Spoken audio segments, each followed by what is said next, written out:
Hi hello நண்பர்களே, எல்லாருக்கும் வணக்கம். நான் தான் உங்கள் நானலிதா. நான் ரொம்ப நல்லா இருக்கேன். நீங்கள் எல்லோரும் எப்படி இருக்கீங்க? இன்றைக்கி செகண்ட் டே ஷூட்டிங் வந்திருக்கேன் ஈசிஆரில். தாயம்மா சீரியல் ராதிகா மேடம் இதில் நடிக்கிறாங்க. அவங்க வீட்டில் வேலைக்காரி கேரக்டர் தான் நான் பண்ணுறேன். எனக்கு ரொம்ப சந்தோஷமாக இருக்குது. அவ்வளோ பெரிய சீனியர் ஆக்டரோடு நான் வந்து நடிக்கிறது. இன்றைக்கி வந்து என்னோடய லக்ஷ்மி, அதாவது அவங்க என்னோடய சிஸ்டர் மாதிரி, அவங்களோட செகண்ட் சன்னுக்கு இன்றைக்கி பர்த்டே. அவங்க பேர் யாலி.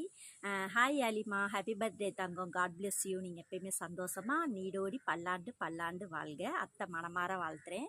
அவங்களோட அண்ணனுக்கு ரத்தினம், அந்த பையன் பேர், ஃபஸ்ட்டு பையன். அவங்களுக்கு போன மந்த்து பர்த்டே, பட் அவங்களுக்கு விஷ் பண்ண முடியல. எனிவே நெக்ஸ்ட் இயர் அத்தை வந்து உனக்கு விஷ் பண்ணுறேன் தங்கம், ரத்தினம் தங்கம்.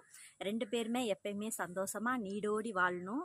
அம்மா அப்பா பேச்சை கேட்டுட்டு நல்லபடியாக வளரணும். இப்போ நல்லா படிக்கணும். Okay, thank you. என்னோடய வீடியோ பாருங்கள், சப்போர்ட் பண்ணுங்கள், சப்ஸ்கிரைப் பண்ணுங்கள். Happy birthday Yali. பாய் தங்கம்.